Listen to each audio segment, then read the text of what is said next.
नमस्कार, rise to success channel के अंदर आपका स्वागत है। आज हम पॉलिटी की शुरुआत करते हैं। शुरू से संविधान, संवैधानिक विकास और पूरा प्रयास रहेगा कि आपको एक अलग सभी वीडियोज के जरिए पॉलिटी पूरी कवर करवाई जाए। तो आज हम सबसे पहले पढ़ते हैं संविधान, संविधान का परिचय और संवैधानिक विकास। आज संविधान वह विधान जिसके अनुसार शासन किया जाना है वो संविधान कहलाता है। संविधान के शाब्दिक परिचय हम संविधान से ही पता लगा सकते हैं। इसका अर्थ है कि जिस विधान के अनुसार शासन किया जाना है। संविधान के अंतर्गत उस नियमों का एक संकलन है जिसके अनुसार राजनीति या राज किया जाना है।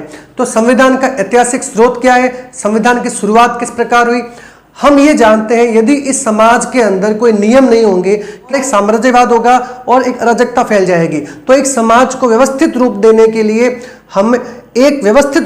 लिए संविधान अति आवश्यक है। और संविधान का जो अगर बात करें संविधान की, तो संविधान का प्राचीनतम स्रोत जो है, अब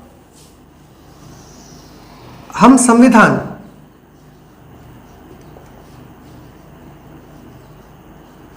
ये जो संविधान है, इस संविधान के अंतर्गत सबसे पहले ये देखते हैं, ये जो संविधान शब्द जो है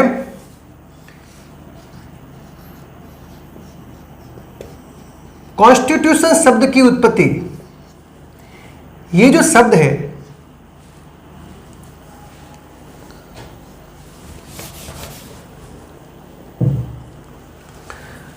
सबसे पहले ये देखते हैं कि कॉन्स्टिट्यूशन जो शब्द है वो कॉन्स्टिट्यूरे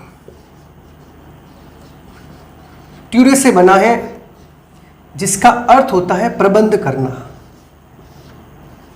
प्रबंध करना।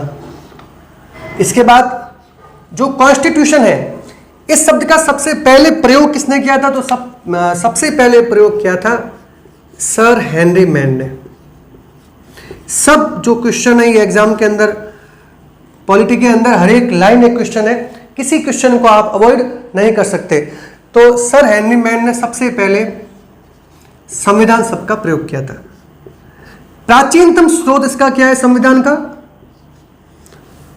तो बेबीलोनिया की जो हम्मुराबी संहिता है,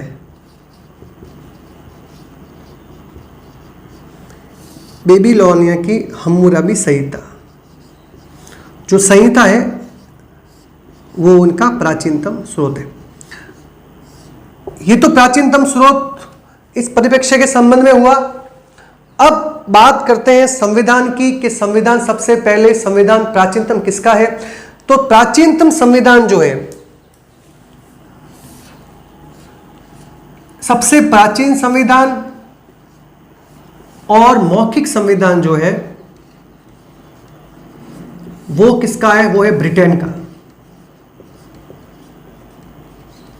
ब्रिटेन का संविधान सबसे प्राचीन है और मौखिक संविधान है। ब्रिटेन के संविधान को संयोग और बुद्धिमत्ता का शिशु कहा जाता है, क्योंकि ये जो संविधान बना है वो उनकी परंपराओं के ऊपर आधारित है। यानी जो परंपराएं उनकी थी प्राचीन समय की, उन्होंने उसी को ये संविधान बना लिया और वो सबसे प्राचीनतम संविधान है वो ब्रिटेन का है और ये मौखिक संविधान है।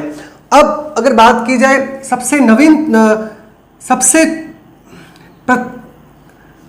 सबसे छोटा संविधान,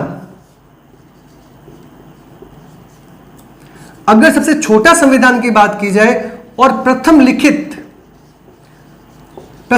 संविधान, तो वो संविधान था अमेरिका का। अमेरिका की स्वतंत्रता संग्राम के पश्चात जो संविधान बनाया गया वो सबसे प्रथम लिखित संविधान और सबसे छोटा संविधान है, जिसमें केवल 7 आर्टिकल है। अब इस संविधान के पश्चात अगर हम बात करें विश्व का सबसे बड़ा संविधान, तो सबसे बड़ा संविधान जो विश्व का है वो भारत का है, जिसको उधार का थैला भी कहा जाता है। भारत ने अनेक देशों से कई चीजों को संग्रहित करके एक संकलन करके अपना संविधान का निर्माण किया है। तो भारत का जो संविधान है वो उधार का थैला कहलाता है। और भारत के संविधान के बाद में अगर बात करें एशिया का प्रथम लिखित संविधान, एशिया का प्रथम लिखित संविधान, तो एशिया का प्रथम लिखित संविधान है जापान का। और सबसे नवीनतम संविधान जो है हाल ही में नेपाल के द्वारा बनाया गया है। तो सबसे नवीनतम संविधान नेपाल का है। तो संविधान उन नियमों का समूह जिसके द्वारा शासन किया जाना है। कॉन्स्टिट्यूशन शब्द की उत्पत्ति कॉन्स्टिट्यूरे से हुई है, जिसका अर्थ प्रबंध करना। सर हेनरी मैन ने सबसे पहले इसका प्रयोग किया। कॉन्स्टिट्यूशन जो है प्राचीनतम स्रोत हम्मुरबी संहिता बेबीलोनिया की। कॉन्स्टिट्यूशन जो है सबसे प्राचीन संविधान जो एक बुद्धिमत्ता के ऊपर आधारित था, परंपराओं के ऊपर आधारित था, वो प्राचीनतम संविधान और मौखिक संविधान ब्रिटेन का है। सबसे छोटा संविधान और प्रथम लिखित संविधान जो है वो अमेरिका का है। सबसे बड़ा संविधान भारत का है। एशिया का प्रथम लिखित संविधान जापान का है और नवीनतम संविधान नेपाल का है। तो ये तो हुआ संविधान का परिचय और विश्व के जो संविधान है उनके बारे में। अब भारत के संविधान के विकास को भी हम अलग अलग चरणों में समझते हैं कि हर चीज के एक विकास एक अनवरत प्रक्रिया है। संवैधानिक विकास जो है, संविधान का विकास वो किस प्रकार हुआ। सम्राट अकबर के शासनकाल में भारत में रॉल्फ फिंच नाम का एक ब्रिटिश यात्री जो है भ्रमण के लिए आया। अकबर के समय उसने भारत की जो आर्थिक प्रभु संपन्नता देखी, उसने वहां जाकर उस चीज को बखान किया। भारत एक समृद्ध देश है और वहां के 100 लोगों ने मिलकर एक EIC कंपनी बनाई, ईस्ट इंडिया कंपनी। और वो कंपनी बनाकर उस समय एलिजाबेथ जो वहाँ की महारानी थी, उनसे उन्होंने स्वीकृति मांगी कि हम भारत के अंदर जाके व्यापार करना चाहते हैं। तो 31 दिसंबर 1600 ईस्वी को उनको स्वीकृति मिली। तो सबसे पहला बिंदु है 31 दिसंबर 1600 ईस्वी को उनको EIC के लोगों को स्वीकृति मिल गई, क्या आप भारत में जाके व्यापार कर सकते हैं। अब यह स्वीकृति मिलने के बाद में जहांगीर का शासन उस समय भारत के अंदर था और उस समय हॉकिंस सबसे पहले उनकी तरफ से हॉकिंस जो है वो सबसे पहले जहांगीर के दरबार में उपस्थित हुआ और उन्होंने भारत में व्यापार करने की स्वीकृति मांगी। जहांगीर ने ब्रिटिश जो कंपनी थी उसको सूरत के अंदर फैक्ट्री लगाने की परमिशन दे दी और सूरत के अंदर इन्होंने अपनी प्रथम फैक्ट्री को स्थापित किया। प्राथमिक इनका उद्देश्य भारत के अंदर व्यापार करना था, तो सूरत के अंदर इन्होंने अपनी प्रथम फैक्ट्री को लगा दिया। अब पुर्तगाली पहले से आ बसे थे भारत के अंदर। जब अगर एक ही कारण किसी का होगा तो उनमें विवाद होना लाजमी बात है। और पुर्तगालियों के साथ में उनका एक समुद्र युद्ध हुआ और समुद्र युद्ध के अंदर अंग्रेज विजयी रहे। इस विजय के बाद में जो समुद्र युद्ध हुआ वो पुर्तगालियों के साथ में हुआ। समुद्र युद्ध इनका पुर्तगालियों के साथ में हुआ और इसमें ये अंग्रेज विजयी रहे। अब विजय रहने के बाद में अगली पताका उन्होंने फहराई, मुसलीपट्टनम के अंदर दूसरी फैक्ट्री लगा दी और एक सेंट फॉर जॉर्ज किला बनाया मद्रास के अंदर। सेंट फॉर जॉर्ज ये एक फोर्ट बना दिया।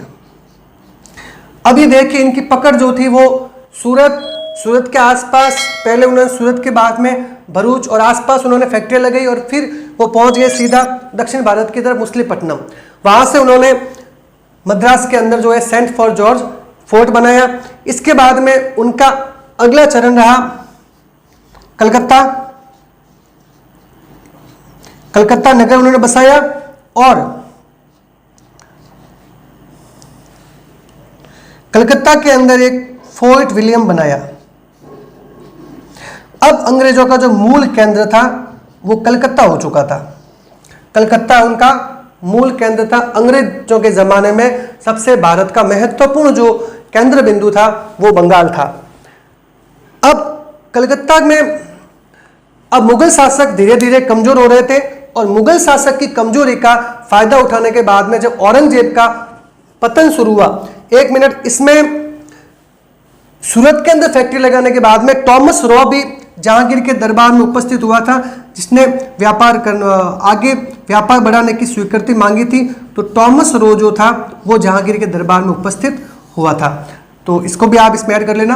अब इसके आगे बढ़ते हैं अपन कि फोर्ट विलियम कॉलेज की स्थापना, फोर्ट विलियम स्थापित करने के बाद में जो अंग्रेज थे उनका भारत के अंदर राजनीतिक महत्वाकांक्षा इसलिए जगने लगी क्योंकि औरंगजेब के पतन के बाद में जो अन्य जो उसके शेष जो जितने मुगल शासक आए वो इतने काबिल नहीं थे, और जिसकी वजह से इन ईएसी कंपनी जो थी उनकी राजनीतिक महत्वाकांक्षा का उदय हुआ।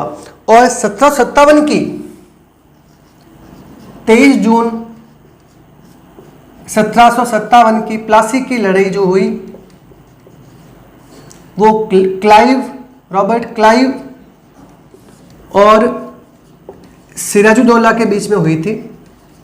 इसमें इसकी विजय रही। फिर 22 अक्टूबर 1764 को बक्सर का युद्ध हुआ। बक्सर के युद्ध में भी अंग्रेजों की विजय हुई। बक्सर का युद्ध मुनरो के नेतृत्व में लड़ा गया था और सामने की तरफ सुजाउद्दौला, मीर कासिम और शाह आलम द्वितीय था।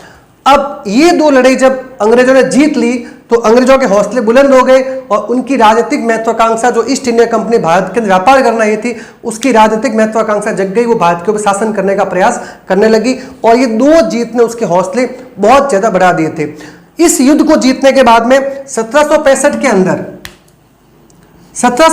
के अंदर इलाहाबाद की संधि की गई और इलाहाबाद की संधि के तहत मुगल सम्राट जो था शाह आलम द्वितीय उसको नाम मात्र का बना दिया गया और बंगाल से रेवेन्यू इकट्ठा करने का, राजस्व इकट्ठा करने का उनको अंग्रेजों को अधिकार मिल गया।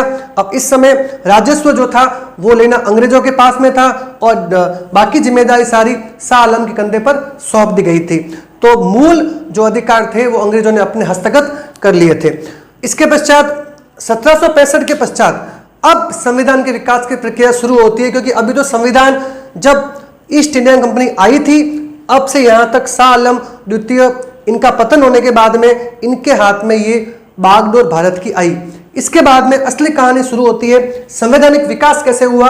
ब्रिटिश सरकार ने इस कंपनी को एक स्वीकृति दी थी भारत में जाके व्यापार करिए। जब कंपनी की राजनीतिक महत्वाकांक्षा को उन्होंने सफल पाता हुआ देखा तो उन्होंने कंपनी पर नियंत्रण स्थापित करने के लिए अपने संसद के अंदर सबसे पहला एक कंपनी का लिखित संविधान, कंपनी के ऊपर नियंत्रण करने के लिए सबसे पहला एक लिखित संविधान प्रस्तुत किया। तो इसको हम कहते हैं 1773 ईस्वी के अंदर यह ब्रिटिश सरकार ने पहला प्रयास किया कि हम इस कंपनी के ऊपर नियंत्रण, क्योंकि कंपनी भारत के अंदर पैसा तो कमा ही रही है, साथ में वो भारत की राजनीतिक प्रभुसत्ता के अंदर भी उसने अपनी दस्तक दे दी है। तो इस कंपनी ने, ब्रिटिश सरकार ने रेगुलेटिंग एक्ट पारित किया। अब रेगुलेटिंग एक्ट के नाम से स्पष्ट है कि वो रेगुलेट करने के लिए बनाया गया। इस एक्ट में क्या क्या कहा गया? इस एक्ट में सबसे पहले यह कहा गया कि जो वारेन हेस्टिंग्स था, जो उस समय का गवर्नर जनरल था, बंगाल का गवर्नर था, उस गवर्नर को गवर्नर जनरल बना दिया गया और उसके जो मुंबई और मद्रास के अंदर गवर्नर बनाए गए और गवर्नर जनरल की कार्यकारिणी परिषद के अंदर 4 सदस्यों की नियुक्ति की गई। तो पहला बिंदु है 4 सदस्यों की नियुक्ति की गई। बंगाल के गवर्नर को गवर्नर जनरल बना दिया गया। यह हेस्टिंग्स था। दूसरी बड़ी चीज, इसके बाद में कंपनी के अंदर भ्रष्टाचार कुशासन को समाप्त करने के लिए और भारत के अंदर उन्होंने एक कलकत्ता के अंदर उन्होंने न्यायालय बनाया, सुप्रीम कोर्ट बनाया और कलकत्ता के अंदर जो सुप्रीम कोर्ट बनाया इसमें एलिजा इम्प्रे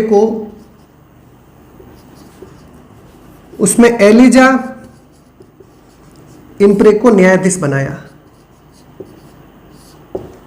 तो कंपनी की रेगुलेट करने का ये पहला ब्रिटिश सरकार का प्रयास था, रेगुलेटिंग एक्ट, जिसमें वारेन हेस्टिंग्स को गवर्नर जनरल बना दिया गया, कार्यकारिणी सदस्य 4 बनाए गए और कलकत्ता के अंदर एलिजा इम्प्रे की अगुवाई में उनको न्यायाधीश बना के एक सुप्रीम कोर्ट बनाया गया।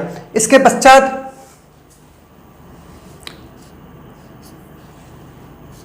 1781 के अंदर एक एक्ट ऑफ अमेंडमेंट लाया गया। एक्ट ऑफ अमेंडमेंट जो था वो इस समय रेगुलेटिंग एक्ट जो थे उनकी कमियों को देखते हुए लाया गया था। इस एक्ट ऑफ अमेंडमेंट के बाद में एक फोक्स बिल लाया गया। वो फोक्स बिल उस संसद के अंदर रखा गया और उस फोक्स बिल जो भारत के अंदर भारत के संविधान भारत से संबंधित वो बिल था, उस बिल के अनुसार पहली बार वहां की सरकार गिरी। तो किस बिल के कारण से ब्रिटिश पहली सरकार गिरी? तो फॉक्स बिल विवाद की वजह से पहली बार ब्रिटिश सरकार का पतन हुआ। तो फॉक्स बिल जो विवाद था उसकी वजह से ब्रिटिश सरकार का पतन हुआ। अब रेगुलेटिंग एक्ट के बाद में अगला सबसे महत्वपूर्ण एक्ट कौन सा है? तो वो है पिट्स इंडिया एक्ट। 1784 का जो पिट्स इंडिया एक्ट था, ये तत्कालीन प्रधानमंत्री पिट के नाम पे था, इसलिए इसको पिट इंडिया एक्ट बोला गया। और पिट इंडिया एक्ट के तहत जो बातें बतलाई गई, पिट इंडिया एक्ट के तहत सबसे पहले द्वैध शासन प्रणाली कब शुरू हुई? अगर ये बात कही जाए कि द्वैध शासन प्रणाली प्रथम बार कब शुरू हुई, तो 1784 के पिट इंडिया एक्ट से शुरू हुई थी और ये समाप्त होती है जो 1858 का अधिनियम था 57 के क्रांति के बाद में इसको समाप्त किया गया था। तो द्वैध शासन प्रणाली के अंतर्गत कंपनी के राजनीतिक और प्रशासनिक कार्यों को अलग अलग कर दिया गया। प्रशासनिक कार्यों को अलग अलग कर दिया गया। कंपनी के राजनीतिक कार्यों को अलग और प्रशासनिक कार्यों को अलग अलग कर दिया गया। पहली बार कंपनी जहां पे राज्य था, कंपनी का राज था, वहां उन इलाकों को ब्रिटिश अधिकृत भारतीय प्रदेश बोला गया। वो ब्रिटिश अधिकृत भारतीय प्रदेश बोला गया। इसी एक्ट के अंदर कंपनी के कर्मचारियों पर किसी प्रकार का उपहार लेने पर पाबंदी लगा दी गई। उपहार पर पाबंदी लगा दी गई। और गवर्नर जनरल जो 4 कार्यकारिणी के सदस्य थे, उनमें से एक सदस्य कम कर दिया गया। गवर्नर जनरल की कार्यकारिणी में एक मेंबर कम किया गया और इस ईस्ट इंडिया कंपनी के ऊपर पूरा नियंत्रण रखने के लिए एक 6 सदस्यों का बोर्ड ऑफ डायरेक्टर बनाया गया। 6 सदस्यों का बोर्ड ऑफ डायरेक्टर बनाया गया। तो पिट इंडिया एक्ट, पिट प्रधानमंत्री के नाम पे आया। उन्होंने सबसे पहले क्या किया, एक कंपनी का द्वैध शासन, 2 अलग अलग विंग बना दी, एक राजनीतिक विंग और एक प्रशासनिक विंग। कंपनी के कर्मचारियों पर गिफ्ट लेने पर प्रतिबंध लगा दिया गया। कंपनी जो है वो शासन, कंपनी जो है उनके द्वारा शासित जो भारत के क्षेत्र थे उनको ब्रिटिश अधिकृत भारतीय प्रदेश बोला गया।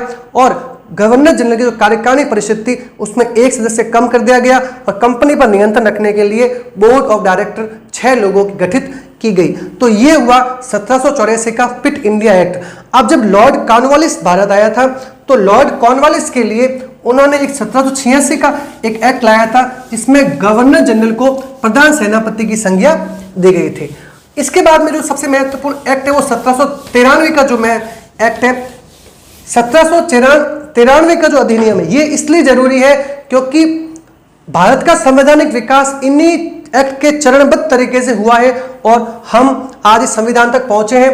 तो 1793 का जो संविधान था, इस संविधान के अनुसार 1793 के संविधान के अनुसार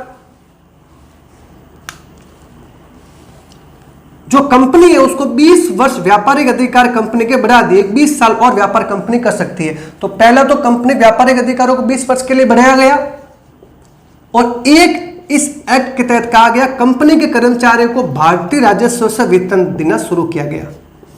भारतीय राजस्व से कंपनी के अधिकारियों को वेतन देना शुरू किया गया। और ये कब बंद किया गया? ये 1919 में मॉन्टेस्क्यू चेम्सफोर्ड सुधार में जब भारत के अंदर स्वतंत्रता संग्राम चरम स्तर पे था, विरोध होम रूल लीग के आंदोलन हो रहे थे, उस समय इसको बंद किया गया।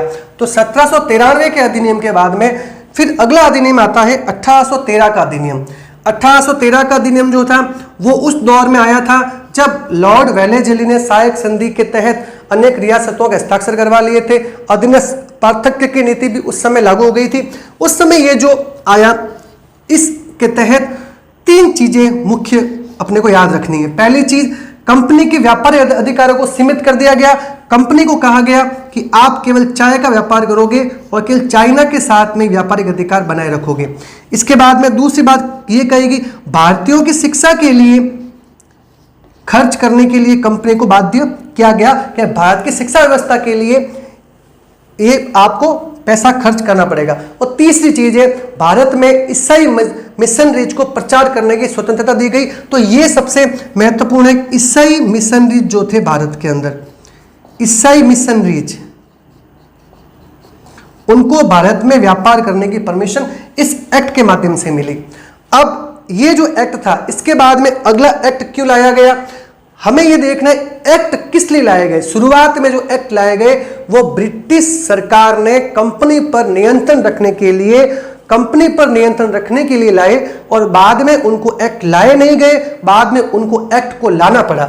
अब इसके बाद में जो अगला एक्ट लाया 1833 को, ये एक्ट जो लाया उसके मुख्य बिंदु क्या है। इस एक्ट में क्या किया गया, जो बंगाल का गवर्नर जनरल था उसको भारत का गवर्नर जनरल बोला जाने लगा।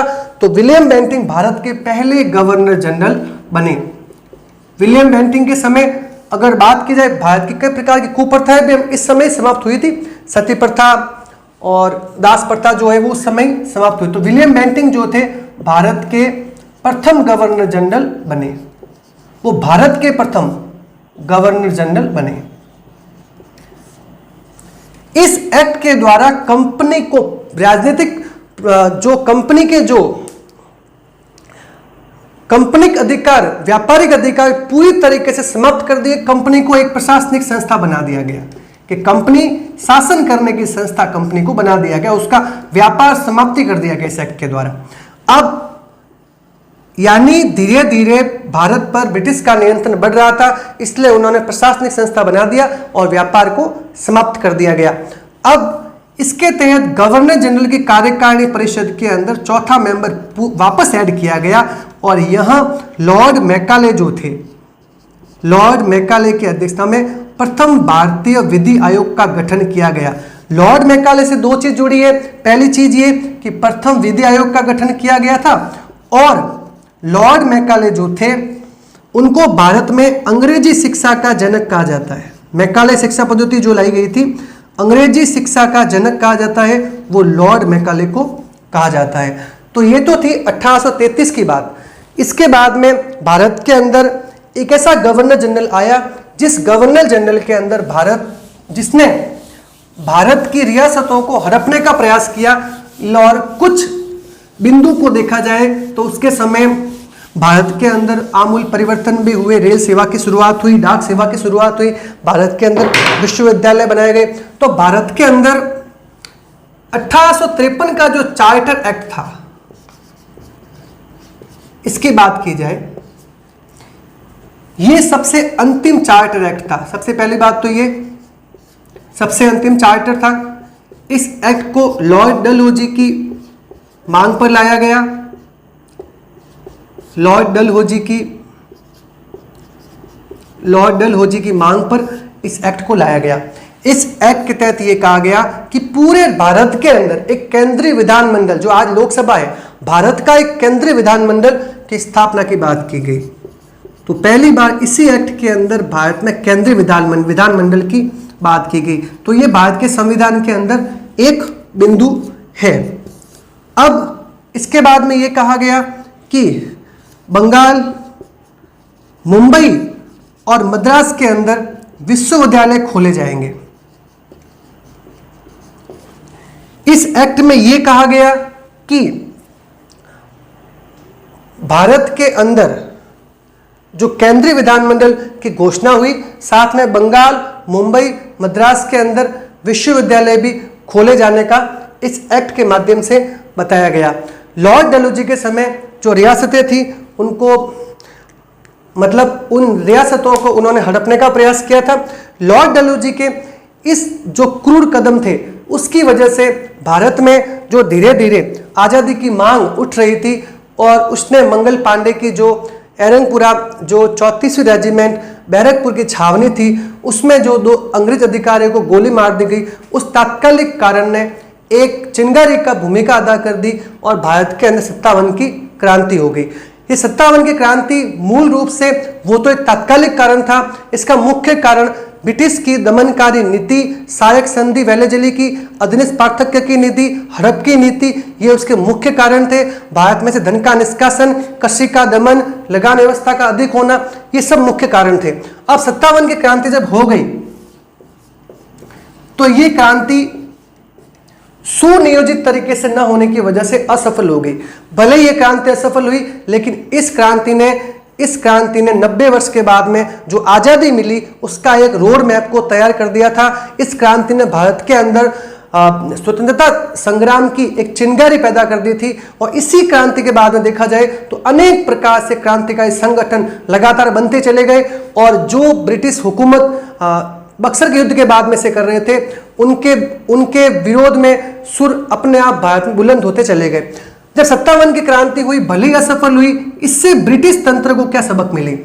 ब्रिटिश सरकार को यह लगा अगर हम कंपनी के भरोसे रहेंगे तो भारत जो शासन है, जो सोने की मुर्गी हमारे पास में है, जहां से हम राजस्व प्राप्त कर रहे हैं, वो हमारे हाथ से निकल जाएगा। तो उन्होंने कंपनी को बीच में से हटाकर सीधा नियंत्रण अपने पास में ले लिया। तो 1858 के अंदर यह अधिनियम लाया गया, 1858 का अधिनियम। इस अधिनियम में क्या किया गया कि सीधा शासन जो था भारत का ब्रिटेन क्राउन के अंतर्गत ले लिया गया, कंपनी को बीच में से हटा दिया गया। अब इसको डिटेल के अंदर पढ़ते हैं। 1858 को जो अधिनियम था, उस अधिनियम में जो बातें बताई गई थी, उस अधिनियम को क्या कहते हैं? उस अधिनियम को विक्टोरिया या शाही घोषणा पत्र कहा जाता है, जिसका वाचन जो है अधिकारों का मैग्ना कार्टा भी कहा जाता है इसको, क्योंकि इसमें अधिकार दिए गए, अधिकारों का मैग्ना कार्टा। ये जो अधिनियम था, इसमें जो बातें थी वो विक्टोरिया तो ब्रिटिश संसद के अंदर बताई, और भारत के अंदर जो था वायसराय, जो था पहला वायसराय लॉर्ड कैनिंग, क्योंकि अब गवर्नर जनरल नहीं था, अब उस गवर्नर जनरल को परिवर्तित करके भारत का प्रधानमंत्री वायसराय बना दिया गया था। और लॉर्ड कैनिंग जो थे वो भारत के पहले वायसराय थे, अंतिम गवर्नर जनरल थे। अब लॉर्ड कैनिंग ने इलाहाबाद के अंदर यही बातें घोषणा पत्र की बताई, इलाहाबाद के अंदर, और भारत के वायसराय कैनिंग बने। इसमें क्या बातें बताई गई? इसमें पहला ये बताया गया कि जो भी राज्य हड़प किए गए हैं वो वापस लौटा दिए जाएंगे। जिन रियासतों का सहायक संधि के तहत और हड़प के तहत रियासतों पर अतिक्रमण किया गया है, उन सबको वापस लौटा दिया जाएगा। तो पहली बात तो ये बताई गई कि रियासतों को लौटाना। दूसरी बात ये बताई कि 57 की क्रांति में जिन लोगों को गिरफ्तार किया गया है, उनको क्रांतिकारियों को छोड़ दिया जाएगा, क्रांतिकारियों को रिहा कर दिया जाएगा। और इस बिंदु की वजह से लॉर्ड कैनिंग को दयालु वायसराय भी कहा जाता है। 57 के क्रांतिकारियों को रिहा कर दिया जाएगा, ये सब दूसरी बात बताई गई। अब अंग्रेजों ने ये कहा, ब्रिटेन ने ये कहा कि हम भारत में सहयोग के लिए कार्य करेंगे, भारत के लोगों का सहयोग लेंगे, भारत में शांति बनाए रखने के लिए कार्य करेंगे, और भारत के जन कल्याण के लिए कार्य करेंगे। ये सारी बातें बताई, और इसके तहत अब ये सीधा सा प्रतीत होता है कि वो 57 की क्रांति जो असफल भले ही रही, उसका कितना खौफ अंग्रेजों के मन में था कि कहीं भारत दोबारा ऐसी क्रांति अगर कि ये ठीक उसी तरह था जिस प्रकार शेरशाह सूरी ने मालदीव से युद्ध करने के बाद में ये कहा था कि मैं मुट्ठी भर बाजरे के लिए देश की शहादत को खो देता, देश की, जैसे ये ठीक उसी तरह था जैसे शेरशाह सूरी ने मालदीव के लिए कहा था कि मैं मुट्ठी भर बाजरे के लिए देश की बादशाहत को खो देता, वैसे ही 57 की क्रांति में किसी भी समय ये तख्ता पलट हो सकता था। तो ब्रिटिश इससे डरे हुए थे, इसीलिए उन्होंने ये बिंदु रखे, और साथ में एक ये बताया कि इंग्लैंड के अंदर जो संसद है, उस संसद के अंदर एक भारत का गृह सचिव होगा, जो ब्रिटेन का ही एक कैबिनेट मिनिस्टर होगा, उसके नीचे 15 सदस्यों की एक परिषद होगी, जो परिषद भारत की रियासतों के ऊपर नियंत्रण रखेगी। तो प्रथम जो उसका मंत्री था वो चार्ल्स वुड था। ये भारतीयों को पहला एक थोड़ी सी रियायत इस बारे में दी गई। अब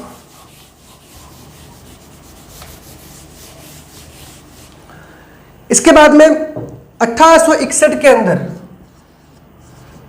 भारत परिषद अधिनियम लाया गया। इसमें क्या कहा गया, इसमें सबसे पहले ब्रिटेन ने, ब्रिटिश सरकार ने जो भारत की वायसराय परिषद थी उसको कानून बनाने की स्वीकृति दी। तो ये भारत की जो वायसराय की परिषद थी उसको कानून बनाने की स्वीकृति दी। पहली बात, गवर्नर जनरल को उन्होंने अध्यादेश की स्वीकृति दी कि जो गवर्नर जनरल है वो अध्यादेश निकाल सकते हैं, और साथ में उन्होंने वीटो का अधिकार उसको दिया। तो ये उस समय दिया। इसके पश्चात अगला जो भारत परिषद अधिनियम आया 1892 का, ये बहुत इंपॉर्टेंट इसलिए है क्योंकि ये भारत में संविधान की शुरुआत कहा जाता है, क्योंकि इसमें दो ऐसी चीजें की गई जिसमें ये लगता था कि संविधान की शुरुआत वास्तव में यहीं से हुई है। सुरेंद्रनाथ बनर्जी ने अनुसार 1892 का जो अधिनियम है वहीं से भारत के संविधान की शुरुआत होती है। तो 1892 के संविधान में क्या था कि जब अब कई प्रकार की प्रार्थना सभा और अनेक प्रकार के 1875 के अंदर और उस समय अनेक प्रकार की क्रांतिकारी सभाओं का गठन हो रहा था, तो उसके चलते इल्बर्ट बिल विवाद जो था उसके बाद में ये एक्ट लाना पड़ा, और 1885 के अंदर इंडियन नेशनल कांग्रेस की जो स्थापना हुई, और ये एक्ट लाने का उनका मुख्य जो उद्देश्य था वो भी यही था कि इस एक्ट के माध्यम से भारतीयों को कुछ अधिकार देके उनकी चीज़ों को शांत कर लिया जाए, ब्रिटेन का जो अधिकार है वो लंबे समय तक किया जा सके। तो उन्होंने इस एक्ट के माध्यम से बजट पर पहली बार बहस करने का अधिकार मिला। तो ये एक बड़ा अधिकार था क्योंकि आज तक ये हो नहीं रहा था, और इसके साथ में उन्होंने अप्रत्यक्ष निर्वाचन शुरू हुआ। अप्रत्यक्ष निर्वाचन इस बात का कि भारत में संविधान की प्रक्रिया शुरू हो चुकी है। तो ये इस एक्ट की दो बड़ी बातें थी। अब इसके बाद में आता है एक बहुत बड़ा एक्ट जो था वो था मार्लो मिंटो सुधार, और उसके बाद में हम पढ़ेंगे मॉन्टेस्क्यू चेम्सफोर्ड सुधार, और उसके आगे चलते हुए हम चलेंगे भारत के संविधान की तरफ। तो आज ये जो वीडियोज है इसको मैं आपको संक्षेप के अंदर दोबारा एक बार बता देता हूँ कि भारत में संवैधानिक विकास जो था वो किस प्रकार से हुआ। एक रॉल्ड फिंच नामक एक विदेशी यात्री जो था भारत भ्रमण पर आया। अकबर के समय उसने आर्थिक प्रभुसत्ता देखी, तो उसने वहाँ जाकर उसका वर्णन किया। 100 लोगों की 100 व्यापारियों की टीम ने ये ऐसी कंपनी बनाई और भारत के अंदर व्यापार करने की स्वीकृति मांगी। उनका पहला व्यक्ति, स्वीकृति मिलने के बाद में उनका पहला व्यक्ति जो है हॉकिंस जहांगीर के दरबार में उपस्थित हुआ। जहांगीर ने सूरत के अंदर फैक्ट्री लगाने की परमिशन दी, और पुर्तगालियों के साथ में उनका समुद्र युद्ध अंग्रेजों का हुआ। विजय होने के बाद में उन्होंने सूरत, अहमदाबाद, भरूच आसपास उन्होंने फैक्ट्री लगा दी। उसके बाद में उन्होंने रुख किया मछलीपट्टनम का, दूसरी फैक्ट्री लगाई। फिर वो मद्रास के अंदर सेंट फॉर जॉर्ज दुर्ग बनाया, और फिर उनका रुख कलकत्ता की तरफ हुआ और फोर्ट विलियम बनाया और कलकत्ता नगर बसाया। कलकत्ता के बाद में जब उनको मुगल बादशाह कमज़ोर हुए तो उनके जो कंपनी के व्यापार करने की जो महत्वाकांक्षा थोड़ी कम होती गई, प्रशासनिक महत्वाकांक्षा जगने लगी, तो उन्होंने प्लासी का युद्ध और बक्सर के युद्ध के बाद में दोनों युद्ध को जीतकर इलाहाबाद संधि के द्वारा शाह आलम द्वितीय को नाममात्र का प्रमुख बना दिया और राजस्व अधिकार प्राप्त सारे कर लिए। अब राजस्व अधिकार उनके हाथ में थे, वास्तविक देश के जो उस समय के मालिक थे, सत्ता पर उनका अधिकार था। और उसके बाद में जब कंपनी का ये कदम हुआ तो सबसे पहले ब्रिटिश सरकार को लगा कि कंपनी जो व्यापार करने गई थी उसने भारत पर प्रशासनिक नियंत्रण बनाना शुरू किया है। तो ब्रिटिश सरकार ने कंपनी के ऊपर नियंत्रण बनाने के लिए सबसे पहले रेगुलेटिंग एक्ट लाया। उसमें यह कहा गया कि कंपनी का जो गवर्नर, बंगाल का गवर्नर, उसको बंगाल का गवर्नर जनरल बोला जाने लगा। वारेन हेस्टिंग्स उस समय बंगाल के गवर्नर थे, उसको गवर्नर जनरल कहा जाने लगा। उसकी कार्यकारिणी में 4 लोगों को नियुक्त किया गया। कलकत्ता में एक सुप्रीम कोर्ट की स्थापना की गई। एलिजा इम्प्रे को उस समय वहाँ का सर्वोच्च न्यायालय का न्यायाधीश बनाया गया।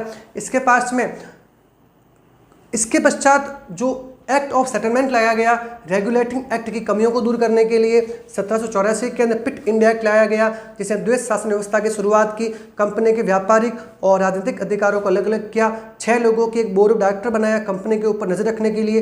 कंपनी के कर्मचारियों पर किसी प्रकार का गिफ्ट लेने पर पाबंदी लगा दी गई। कंपनी के द्वारा जो विजित प्रदेश के सबसे जो व्यापारिक प्रदेश थे उनको ब्रिटिश अधिकृत भारतीय प्रदेश कहा गया। इसके बाद में अगला एक्ट जो आया 1793 का, इस एक्ट के द्वारा भारत कंपनी के व्यापारिक अधिकारों को 20 साल के लिए बढ़ा दिया गया और कंपनी के कर्मचारियों को भारत के राजस्व से वेतन दिया जाने लगा। ये 1900 1919 तक चलता रहा। इसके पश्चात 1813 के अंदर कंपनी के व्यापारिक अधिकारों को दायरा कम कर दिया गया, केवल चाय तक व्यापार कर सकते थे और कंपनी में ईसाई मिशनरीज की भारत में एंट्री के लिए बोला गया कि वो यहाँ प्रचार कर सकते हैं और इसके बाद में भारत की शिक्षा पर खर्च करने के लिए कंपनी को कहा गया। 1833 के अंदर कंपनी को पूरी तरह व्यापार समाप्त करके कंपनी को प्रशासनिक संस्था बना दिया गया। इस के तहत भारत में गवर्नर जनरल के कार्यकारी मेंबर जो थे उसमें चौथा सदस्य पुनः जोड़ा गया। मैकाले प्रथम विधि आयोग के सदस्य थे और मैकाले को भारतीय में अंग्रेजी शिक्षा का जनक भी कहा जाता है। 1853 के अंदर लॉर्ड डलहौजी की मांग पर 1853 के अंदर अंतिम चार्टर एक्ट लाया गया, केंद्रीय विधानमंडल की स्थापना की गई और बंगाल, मुंबई, मद्रास के अंदर प्रेसिडेंसी जो विश्वविद्यालय थे उसकी स्वीकृति के लिए बताया गया और पहली बार भारतीय प्रतियोगी परीक्षा जो थी उसमें भारत को अवसर दिया गया। सत्येंद्र नाथ टैगोर जो थे वो ICS परीक्षा पास करने वाले पहले व्यक्ति थे। इसके पश्चात 57 की क्रांति हुई। इस क्रांति के द्वारा जब ब्रिटिश सरकार को लगा कि कंपनी के अगर अनुरूप चले तो भारत का शासन था हाथ से जा सकता है, तो उन्हें सीधा शासन अपने अंडर ले लिया और उस समय के गवर्नर जनरल कैनिंग को भारत का वायसराय बना दिया गया और भारत को एक परिषद बना दी गई। जैसे भारत सचिव का पद था, वहाँ का कैबिनेट मिनिस्टर था, उसके नीचे 15 लोगों के एक मेंबर बना दिए गए जो भारत के रियासतों के ऊपर नियंत्रण रखेंगे। 1861 के भारत परिषद अधिनियम के अंतर्गत उसके भारत पहली बार वायसराय को विभागीय विस्तार करने का मौका मिला, कानून बनाने की स्वीकृति मिली, गवर्नर जनरल को अध्यादेश वीटो की स्वीकृति मिली। 1892 का अधिनियम जो था वो एल्बर्ट बेल विवाद के प्रकार के संग्राम जो थे स्वतंत्रता के, उसके लिए बजट पर बहस की स्वीकृति मिली। अप्रत्यक्ष प्रणाली की निर्वाचन प्रणाली शुरू हुई जिसे अपने सुरेंद्रनाथ बनर्जी ने भारत में संविधान की शुरुआत बताया है। तो आज संवैधानिक विकास में 1892 के भारत परिषद अधिनियम तक हम इसको समाप्त करते हैं और अगले वीडियोस के अंदर इसी टॉपिक को हम आगे बढ़ाएंगे और इसमें जो 1909 का संविधान है मार्लो मिंटो सुधार, जिसे भारत में सांप्रदायिक चीज का बीज कहा जाता है, इसीलिए उस बिल को हम डिटेल से अध्ययन करेंगे। तो अगले वीडियोज़ आप इस चैनल को सब्सक्राइब कीजिए और बेल आइकन पर क्लिक कीजिए ताकि आपको अगले वीडियोस और बाकी जो भी इस चैनल से संबंधित वीडियोज है स्टडी के वो आपको पहले से उसकी नोटिफिकेशन आपके पास में आ जाए। तो इस वीडियो में आपको कैसा लगा इसकी राय आप कमेंट बॉक्स में दीजिए और आज के लिए इस वीडियो में इतना ही। धन्यवाद।